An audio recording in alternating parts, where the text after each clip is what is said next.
बना। जय गुरुदेव। गुरु महाराज के चरणों में मेरा कोटि कोटि सादर जय गुरुदेव। सभी सत्संगियों को मेरा प्यार भरा सादर जय गुरुदेव। जय गुरुदेव।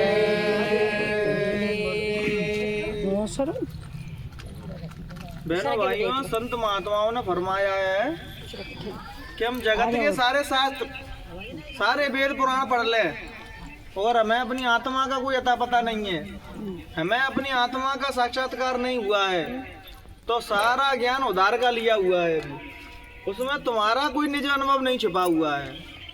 तो सदगुरु किसको कहते हैं?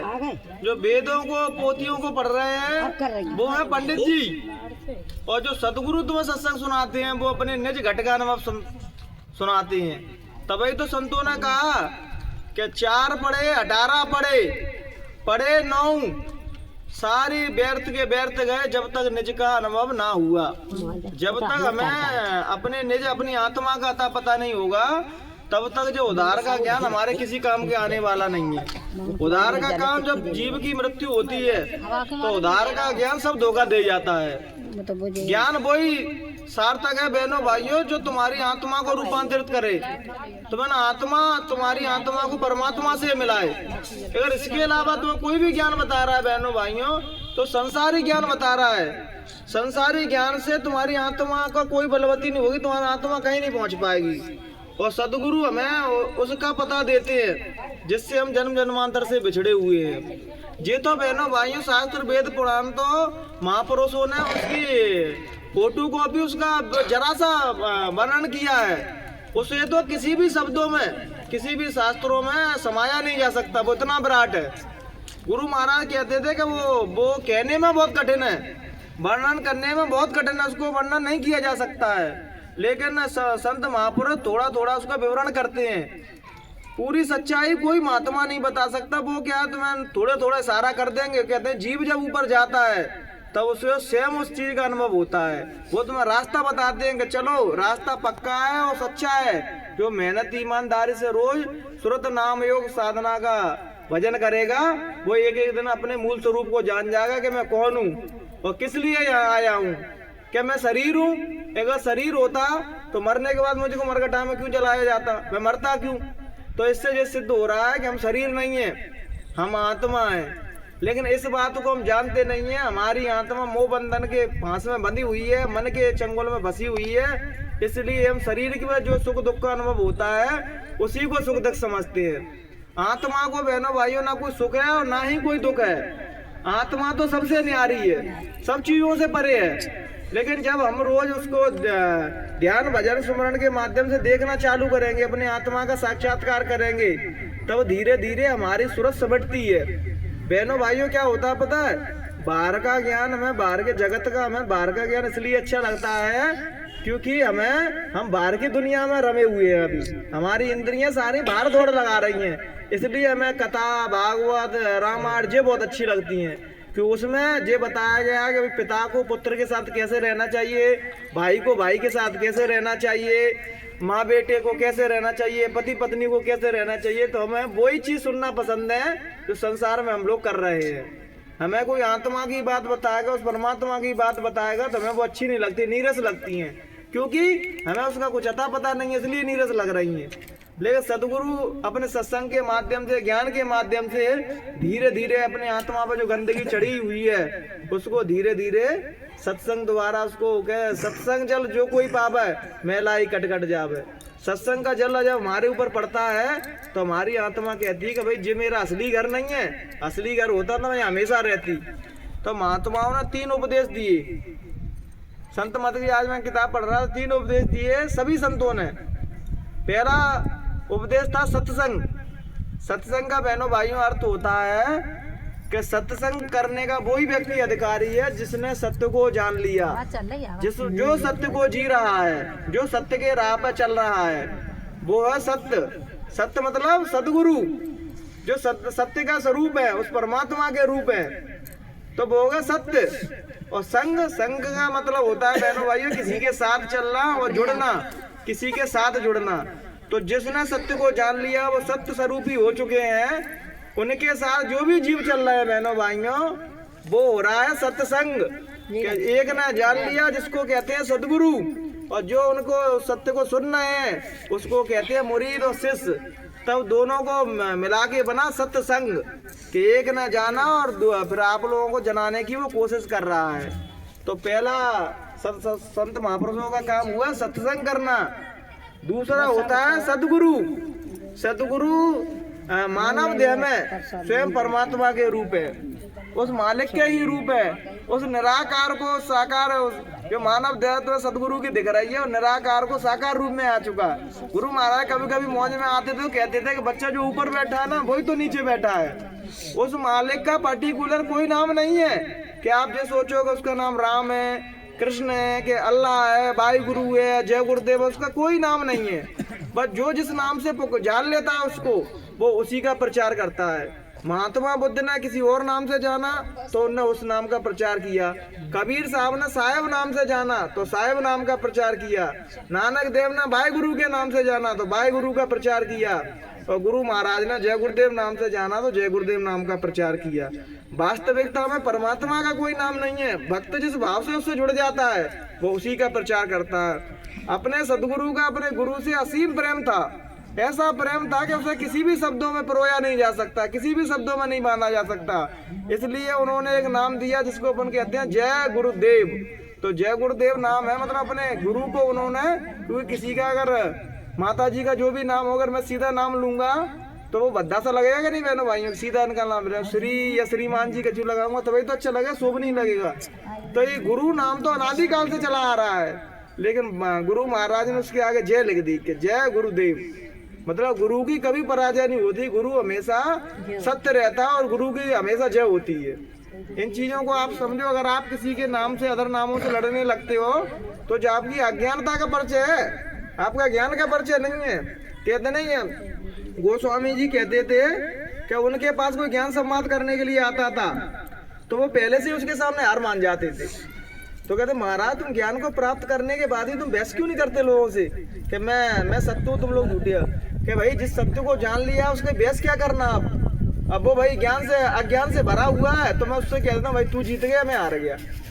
भाई जीतने की और हारने की भावना तब तक है जब तक हमारे अंदर उधार का ज्ञान है। उधार का समझते हो बहनों भाइयों, जिसमें तुम्हारा कोई निज अनुभव नहीं छुपा है, जिसको तुमने कड़े परिश्रम से, कड़ी साधना से अपने जीवन की ऊर्जा उस भजन ध्यान पर नहीं लगाई, उस चीज का तुम्हें अभिमान होगा। किताबी ज्ञानों का जिन्होंने अब किताबी ज्ञान पढ़ा है और जब वो कामिल मुर्शिद से सदगुरु से उनका सम्मान मिले तो वो उस ज्ञान को सदगुरु को भी देने की कोशिश करते हैं। तो सदगुरु कहते हैं कि होश में आ जाओ, होश में तुम्हारे पास जो भी है, जिस चीज को तुम बोल रहे हो उस सत्य का तुम्हें कोई अता पता नहीं है।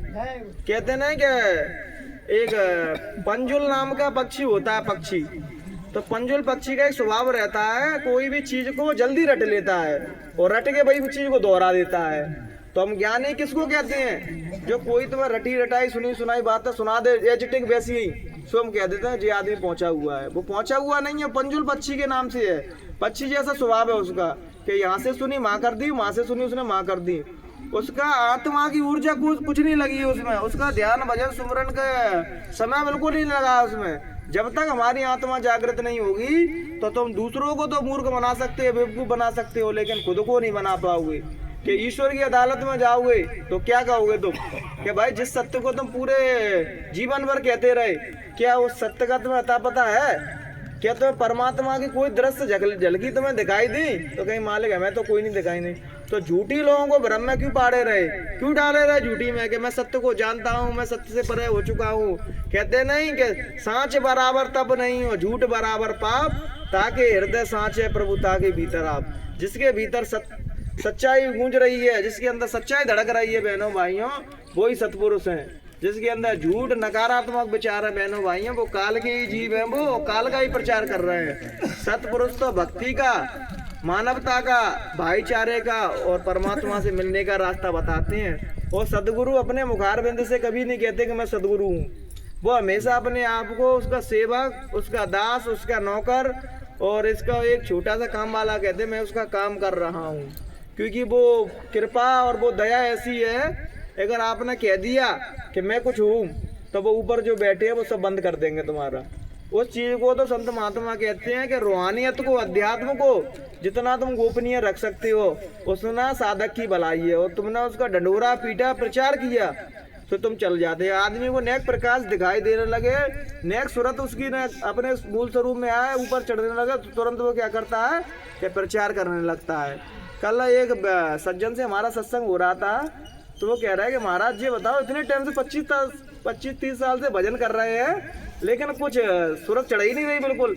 मैंने कही आपकी सूरत चढ़ रही है, आपके पास बहुत पुण्य प्रताप इकट्ठे हैं, लेकिन जे पुण्य प्रताप साधक को नहीं पता रहता। सदगुरु सब अपने पास रखते हैं, क्योंकि वो जानते हैं संसारी व्यक्तियों के पास पता पड़ जाए कि मेरे पास इतने पुण्य है या जो मेरे पास इतनी सिद्धि है, तो तुम उसका सदुपयोग नहीं करोगे, तुम दुरुपयोग करोगे। हो सकता है तुम सदगुरु बनने की होड़ में लग जाओगे, मैं सदगुरु हूँ, मैं सदगुरु हूँ। क्यों, क्या उदार ज्ञान से यही होता है। सदगुरु इसलिए तो तुम्हें बताते नहीं है, अब तुमको किसी को भी नहीं पता होगा कि तुम क्या हो।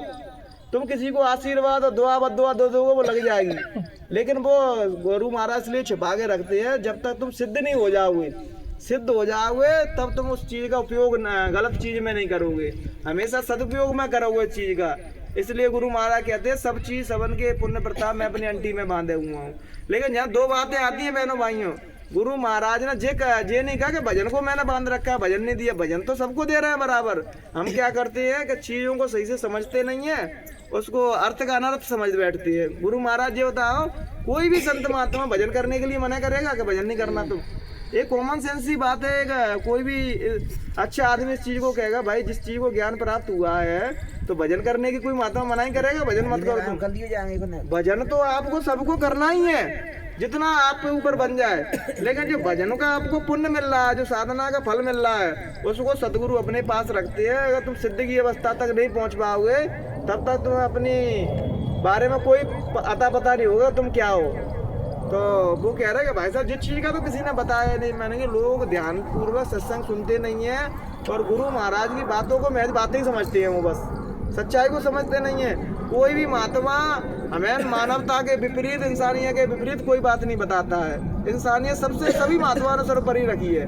ये कहते नहीं कि मंदिरों में मस्जिदों में जाके मत्था पटकते हैं, लेकिन जीते जागते इंसान बैठे हैं जिनके अंदर परमात्मा बैठा है आत्मा रूप में, उनसे कभी हम मान सम्मान से अच्छे से बात नहीं करते हैं। कहते नहीं कि ना जाने क्या रूप में नारायण मिल जाए।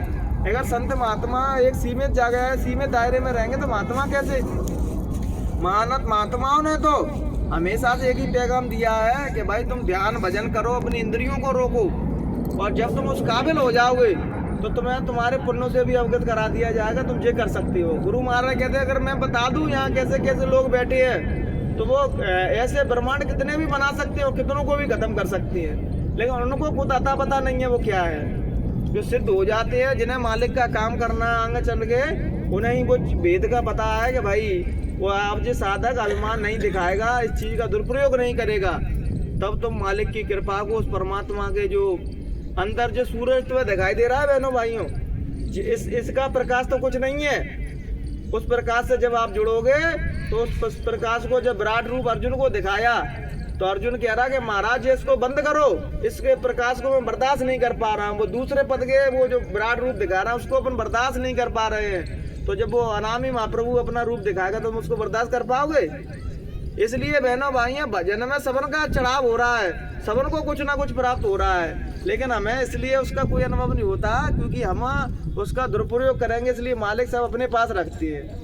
जब तुम सिद्ध की अवस्था में पहुंच जाओगे, उस अवस्था तक पहुंच जाओगे कि अब उसका दुरुपयोग नहीं करोगे। सबसे पहले तो अपने घर में ही उपयोग कर दोगे। कोई बच्चा बीमार हो गया, कोई कछू हो गया तो वही में उपयोग कर दोगे बजा के। क्या वो कहते हैं कि हीरा जन्म अनमोल था, कौड़ी बदले न जाए। जो भजन तुमने कितनी तपस्या से अपना पूरा जीवन कमा दिया तब वो प्राप्त किया, और अच्छाई बुराई में हाल खत्म कर दोगे उसको। संत महात्मा पूर्ण होने के बाद भी बहनों भाइयों हमसे साधारण मनुष्य बन के रहते हैं हमारे संसार में, क्योंकि जब कोई ऊंचाइयों को, रूहानियत की, आध्यात्मिक ऊंचाइयों को छीता है बहनों भाइयों, तो जब वो ज्ञान देने संसार में आता है कोई भी महापुरुष, तो वो आप जैसा ही बन जाता है। अगर वो जे आपको बताएगा कि मैं स्पेशल हूँ और तुम अलग हो, तो तुम ज्ञान लेने जाओगे नहीं, क्योंकि आज के आदमी की फितरत है कि कि वो किसी के सामने झुकना, छोटा बन के रहना नहीं चाहता है। इसलिए सदगुरु ने अपने प्रेम से, हृदय से लगा के किसी को ये महसूस नहीं होने दिया कि मैं महान हूँ और तुम सब बेकार हो, तुम सब भी वही हो। बस अज्ञानता के कारण, काम, क्रोध, लोभ, मोह, ईर्ष्या के कारण अपने आप को कुछ और समझ रहे हो। फिर तीसरा जो महात्मा ने जो उद्देश्य दिया उसका नाम है सत्य नाम, कि एक वो परमात्मा ही सत्य है, परमात्मा के अलावा बहनों भाइयों सब असत्य है। यहाँ जो कुछ आपको दिखाई दे रहा है, जो मकान, जो गाड़ी घोड़ा, जो सृष्टि में जो कुछ आपको चरम आंखों से दिखाई दे रहा है बहनों भाइयों, वो एक दिन सब समाप्त हो जाएगा, कुछ भी नहीं बचेगा। और जो बंद आंखों से दिखाई दे रहा है, जो बंद आंखों से साधक अनुभव कर रहा है, वो ही सत्य है, वो ही सत्य नाम है, वो ही परमात्मा का नाम है, वो प्रकाश के कुंज है वो।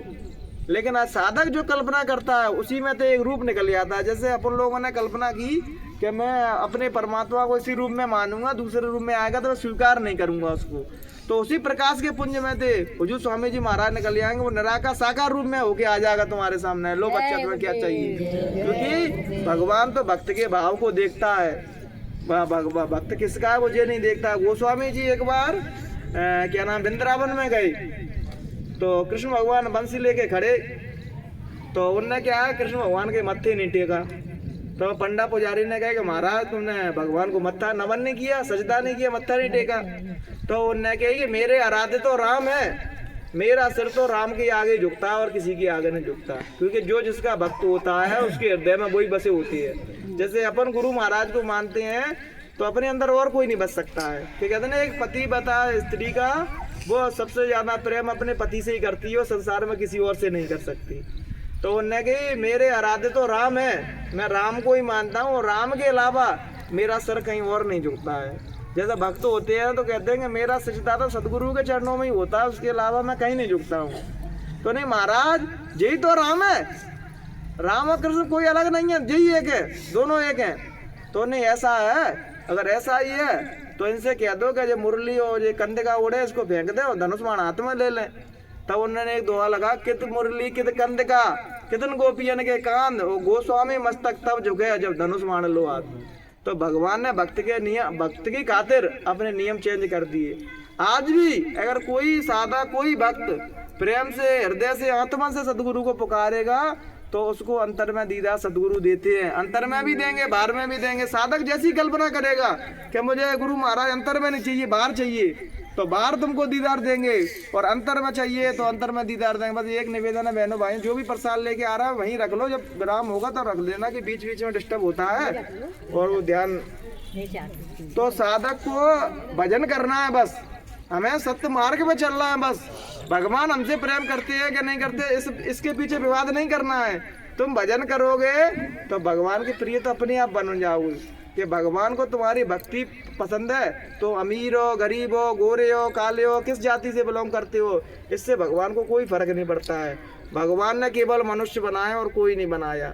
जैसे ही मैं कल एक चीज देख रहा था कि शूद्र का बैलगाड़ी के पहिए कीचड़ में फंस गया, तो महात्मा बुद्ध तब महात्मा नहीं बने थे, वो राजा थे, क्षत्रिय थे, वो राजा थे।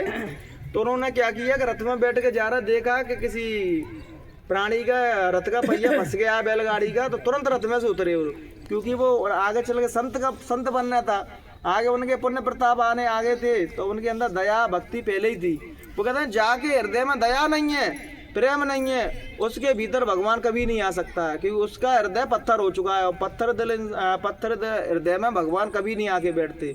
जिसका हृदय कोमल है, पवित्र है, वहीं भगवान का वास होता है। तो महात्मा बुद्ध तुरंत उस बग्गी से निकले और तुरंत उस पहिया को निकालने लगे। तो क्या किया कि बहनों भाइयों कथाकथित ब्राह्मण आ गए। कथाकथित इसलिए कह रहा हूँ कि ब्राह्मण वो ही है जो ब्रह्म को जानता है। अगर कोई व्यक्ति शरीर को जातों में पाने से वो जो कह रहा है कि मैं ब्राह्मण बन गया, मैं ज्ञानी बन गया, तो वो अज्ञानता में जी रहा है अभी। जब तक तुम्हें ब्रह्म का अता पता ही नहीं है तो तुम ब्राह्मण अपने आप को कैसे कह सकते हो कि मैं ब्राह्मण हूँ। इधर रखा है, आवाज नहीं आ रही, लाइट नहीं है अभी, वैसे ही पकड़े तो है ना वो, चालू कर लो। तो ब्रह्म को जो जानता है वो ही ब्राह्मण है, जो ब्रह्म को नहीं जानता बहनों भाइयों वो ब्राह्मण नहीं है। दूर लगा के बात कर रहे हैं। तो क्या हुआ बहनों भाइयों, महात्मा बुद्ध ने उस रथ का पहिया निकालने लगे। तो ब्राह्मण क्या है कि वो कहने लगे, अरे तुम क्षत्रिय होके एक शूद्र की मदद कर रहे हो। तो उन्होंने कही कि ये बताओ अपन संतान किसकी है। तो माता जी ने चुप हो जाना, वो अच्छा विषय चल रहा है, वो विषय से। तो बहनों भाइयों, तो ब्राह्मण कहते हैं कि मनु और शत्रुपा की सभी संतान है। तब महात्मा बुद्ध ने, क्योंकि जब महात्मा जो लोग होते हैं उनके पास ऐसे तर्क होते हैं कि कोई संसारी व्यक्ति उनके तर्कों को काट नहीं सकता है। तब महात्मा बुद्ध ने ये कही कि ये बताओ ब्राह्मण जी कि मनु और शत्रुपा की संतान केवल ब्राह्मण है कि सब है। जैसे अपन कहते नहीं कि सभी ब्रह्म से उत्पन्न हुए हैं, सभी ब्रह्मा जी से संतान है। तो इस बात को आप सब मानते हो कि नहीं, सभी ब्रह्मा जी की संतान है या नहीं? मानते हो इस बात को? उत्तर तो हाँ या ना मानते हैं। तब उन्होंने तर्क दिया कि जब ब्राह्मण ब्रह्मा जी की संतान है तो क्या ये शूद्र ब्रह्मा जी की संतान नहीं है? तो फिर भेदभाव कहाँ है ये बताओ। अब ये बताओ, ऐसे जे पिता है 1, 2 और 3 और 4, ये 4 इनके पुत्र हैं। चाहे इनको अब नाम दे दो, एक ब्राह्मण, एक क्षत्रिय, एक वैश्य, एक शूद्र। तो ये बताओ पिता कौन है इनके चारों के? ये है या नहीं? तो भेदभाव कैसा है फिर? तब ब्राह्मण चुप रह गए कि तुम तो नास्तिक हो, नरक में जाओगे, तुम्हारा कुछ नहीं हो सकता है। तो नहीं प्रभु, अगर मुझे ऐसे कृत्यों से मैं नरक में जा रहा हूँ तो नरक में जाने के लिए तैयार हूँ। अब ये बताओ, ये कौन सा वेद, कौन सा पुराण बताता है जो इंसान इंसानियत में भेद करता है, एक दूसरे में भेद, द्वेष की भावना, भेद की भावना रखते हैं। जब ब्रह्मा की संतान तुम कह रहे हो, उनके हिसाब से बता रहा हूँ, ब्राह्मणों के हिसाब से ब्रह्म की संतान सबकी कह रहा है, सब ब्रह्मा जी की संतान है। तो ये बताओ फिर बच्चे तो एक पिता के हुए ना, फिर उससे घृणा क्यों करना? घृणा व्यक्तियों के आचार विचारों से करना चाहिए। एक ब्राह्मण भी दारू शराब मांस काराचरहीन है तो उसके पैर कभी मत छुओ बहनों भाइयों। और एक शूद्र भी बहनों भाइयों भजन कर रहा है, उस परमात्मा के रास्ते पे चल रहा है, तो उसके भी पैर छीने में कोई तकलीफ नहीं है, उसका पुण्य तुम्हें वही मिलेगा जो एक ब्राह्मण के पैर छी रहे हो तुम। एक बार क्या हुआ बहनों भाइयों कि हमारा एक मित्र था, तो वैसे संसारी भाषा में बता रहा हूँ, लेकिन मैं तो नहीं मानता हूँ ऐसा, मैं छोटे बड़े को किसी को नहीं मानता, मैं तो सबसे प्रेम करता हूँ। तो संसारी भाषाओं लोग उनको शूद्र कहते हैं। तो क्या हुआ कि वो एक ब्राह्मण का बच्चा किसी स्त्री को लेके आया, लड़की को लेके आया, तो वो लेके आके उसको चला गया। तो वो क्या कह गया कि जो हमारे चाय के कप जूठे रखे हैं इसको तुम मांज देना।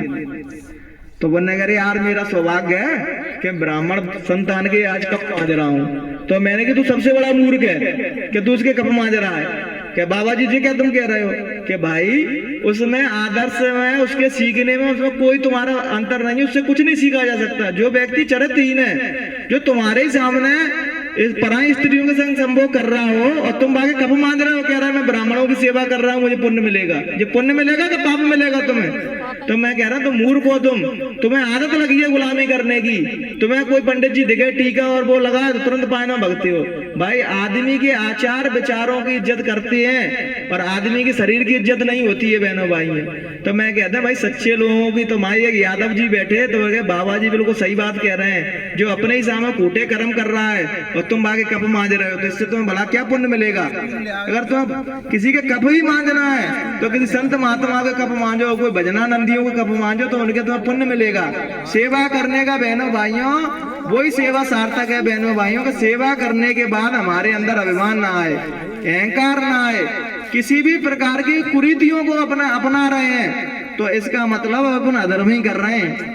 कि धर्म के नाम पे उल्टे सीधे लोगों ने अपने अपने नियम बना लिए और अपने स्वार्थों में उनको उपयोग कर रहे हैं और कह रहे हैं हम धार्मिक हैं। धार्मिक व्यक्ति वही है बहनों भाइयों जो प्राणी मात्र से प्रेम करता हो, किसी में भेदभाव नहीं करे। सबसे आज हमने सबसे बड़ा उदाहरण दिया, जब ब्रह्मा जी की संतान है तो फिर सब इक्वल है, किसी में कोई अंतर नहीं है। भाई इज्जत और रिस्पेक्ट उसकी करना चाहिए जो सदकर्म पर चल रहा है, सत्य को जिसने धारण कर लिया, सच्चे रास्ते पे चल रहा है, ईश्वर का भजन कर रहा है। मैं बहनों भाइयों कहता हूं कि कपड़े बदलने से मन नहीं बदल जाता है, मन बदलने के लिए हमको भजन करना पड़ेगा, परमात्मा के रास्ते पे मेहनत ईमानदारी से चलना पड़ेगा, तब हमारा मन बदलेगा। क्यों कहते नहीं? क्योंकि ईश्वर को पाना है।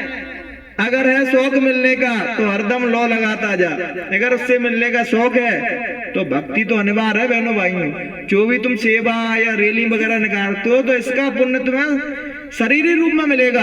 जैसे तुम गरीब हो तो तुम्हारे पास धन आ जाएगा, कोई बच्चा बीमार है उसका पुण्य मिल जाएगा।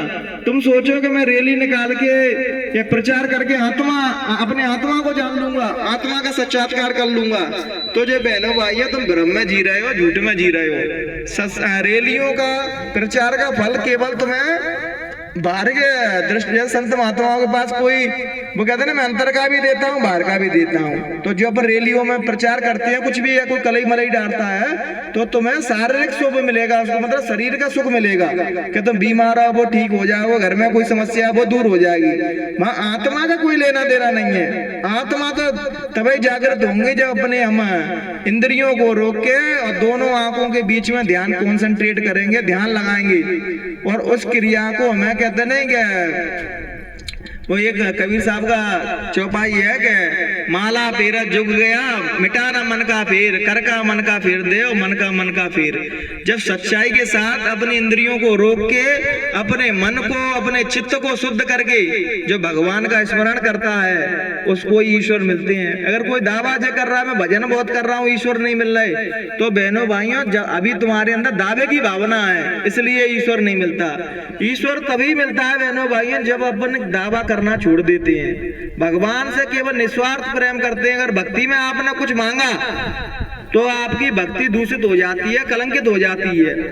तो अब मैं एक छोटी सी कहानी बताऊंगा। एक बहनों भाइयों एक व्यक्ति था, उनका नाम था मूर्खानंद। जैसे नाम से ही पता पड़ रहा है कि मूर्खानंद मतलब मूर्ख व्यक्ति थे। तो उसने क्या किया, उसके पास एक खच्चर था गधा।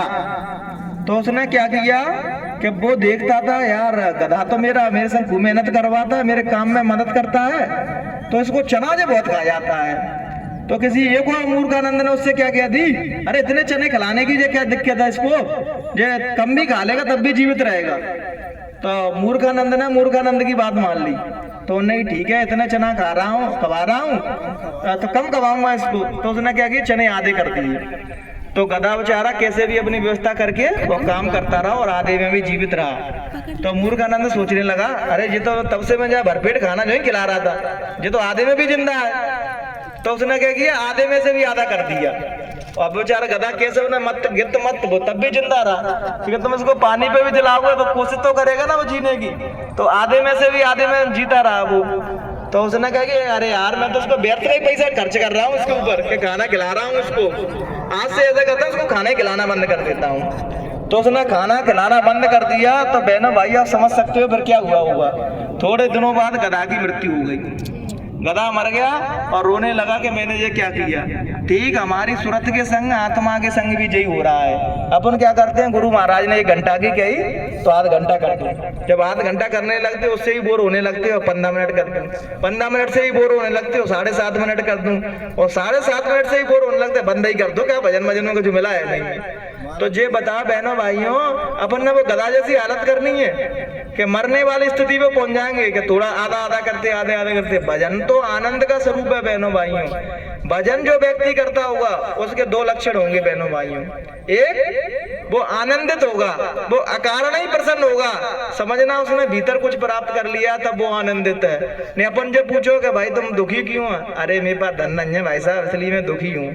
कोई कहे मैं बीमार हूं तभी मैं दुखी हूँ। लेकिन ज्ञानी व्यक्ति बाहर तो उसके पास कुछ नहीं होगा लेकिन आनंद, बाकी मुस्कुराहट ऐसी होगी कि मतलब वो राजाओं का भी बड़ा राजा है कि परमात्मा को परम आनंद का रूप दिया गया। जो परमानंद है वही परमात्मा है। जो देवदास बने उदास बने बैठे हैं कि भगवान के रास्ते पे चल रहे हो और तब भी मुरझे हुए तरीके से बैठे हैं, तो वो भगवान के रास्ते पे चल कर आना है। वो तो उनका अच्छे से शिकायतों से भरा हुआ है। अगर आप एक दिन रैली में गए और दूसरे दिन ही फल्ली मिला तो दूसरे दिन गुरु महाराज से शिकायत चालू, अरे गुरु महाराज 5 किलोमीटर चले हैं पैदल और तुमने हमारी समस्या दूर नहीं की। तुम चले ही 5 किलोमीटर इसलिए हो कि तुम्हारी समस्या दूर होना चाहिए, तुम्हें आत्मा से कोई लेना देना नहीं है। हम सत्संग सुनने जाते हैं, गुरु महाराज तुमने कही जो सत्संग सुनने आएगा उसकी सारी व्यवस्था देखूंगा मैं, तो 2 महीना तो सत्संग में बराबर चल रहा हूँ लेकिन कोई समस्या दूर नहीं हो रही मेरी। तो ये भगवान के भक्तों के लक्षण नहीं है बहनों भाइयों। भक्त तो शिकायत कभी करता ही नहीं है और वो कभी कुछ मांगता ही नहीं कि जाई बिद राखे राम ताई बिद रही, वो इसी भाव में रहता है कि ईश्वर को मुझे भूखा मारने में अच्छा लग रहा है, इसलिए मैं अपनी खिलाफत नहीं करूंगा। कहते हैं कि मुरीद वही है जिसने अपने आप को मुर्दा कर लिया, अब उसकी स्वयं की कोई इच्छा नहीं बची है। वो ही परमात्मा की इच्छा को समझ सकता है। जिसकी स्वयं की इच्छा ही बची हुई है अभी, वो परमात्मा की कृपा को, परमात्मा को कभी महसूस नहीं कर पाएगा। इसलिए बहनों भाइयों, भगवान का भजन करो, क्योंकि यहाँ दृष्टि मेरी जिस पे भी जा रही है, तो बेचारी एक आधी जो गुड़िया ही बैठी है जो जवान है, बाकी सब वृद्ध बैठे हैं यहाँ।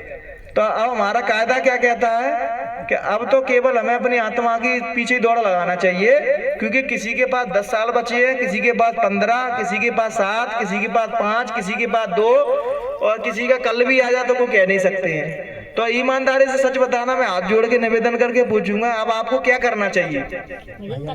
भजन ही सहारा ना आपके लिए। तो ये जो गुड़िया बेचारी जो कही कि भैया मैं अभी नहीं करूंगा, बाद में करूंगा, तो उसका चल जाएगा, उसके पास बहुत समय है। लेकिन अपने पास कितना समय है अब?